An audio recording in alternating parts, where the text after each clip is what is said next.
Hey YouTube, I'm doing a quick tutorial video today on a 2014 Jeep Patriot exhaust manifold. I had a problem with mine. This is my old one right here, where you can see this very long crack. Pretty much made it sound like it was like a big exhaust leak coming from the front of my engine, really loud when you would crank it. I mean, this one was pretty bad. You can tell it even was able, it got cracks in the back and in the front, so I would not recommend welding something like that. The part was pretty cheap. I got it for about $126 online. It's a lot cheaper than the place I went to. They quoted me about $300 for the manifold and about $400 or $500 in labor. So altogether, it was going to come out to about $700 or $800. It was a lot, and I just didn't want to fork out that money. I did it myself. So I'm gonna walk you guys through, since I saw there is no videos on YouTube right now on the Patriot with the proper way of how to do the manifold. So as you can tell, this is my new one that I just put in. I will be putting a link in the description for the pattern that you have to tighten up the bolts, and it will also show you in the description where the bolts are actually located at, because most of them are in the head down here. You can kind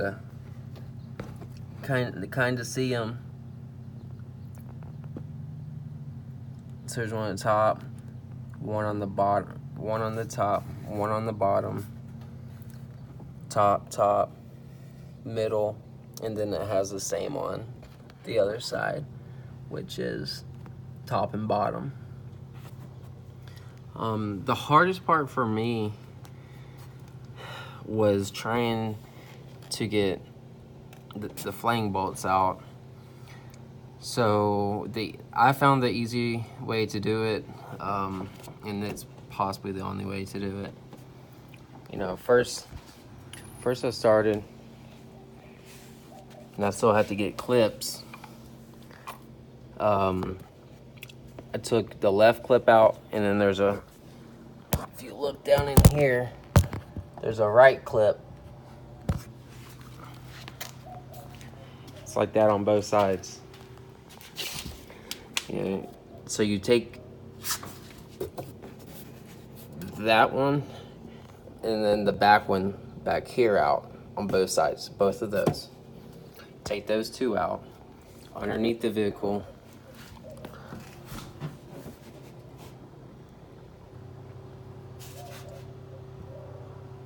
There will be two bolts back here where you can see them right there, and then those three have to come out in order to take the plastic off the bottom.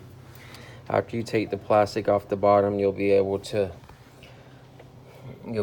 get to it a lot easier.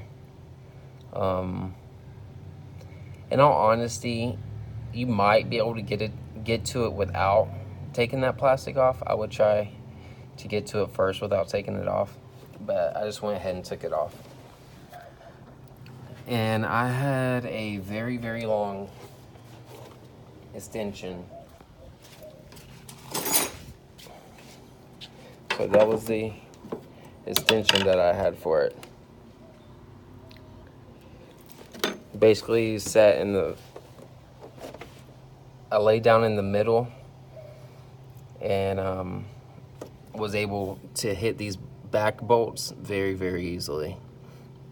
I took all four of the back bolts off, and then after I took the back ones off, I took a screwdriver and a hammer, stuck it in between here, and hit the pipe back, and then I took those bolts off. And the hardest part is whenever you go to you know, bring this back, it doesn't want to come off the bolts because it was so long, like the standard bolts that comes on the car. So all I did was just take like a pry bar and kind of pry it over the bolts. I did that easily, and it was able to come off, and I was able to take the manifold off. And then putting the manifold back on is very, very simple. You know, make sure most of them will come, you know, with the gaskets, of course. But if it doesn't come with a gasket, make sure you put a brand new gasket on it. And these bolts right here were a pain in the ass. So if you have somebody handy, just have them with a wrench right here. And if you have air tools, just hit the back bolt with an air tool. If not, then it's going to take you a while. But that's basically how I did it. And if you enjoyed the video or have any questions, make sure you write them so I can help you with this. Altogether, like I said, it only cost me about 120 bucks to do this. So definitely a lot of savings there. All right, you guys have a good day.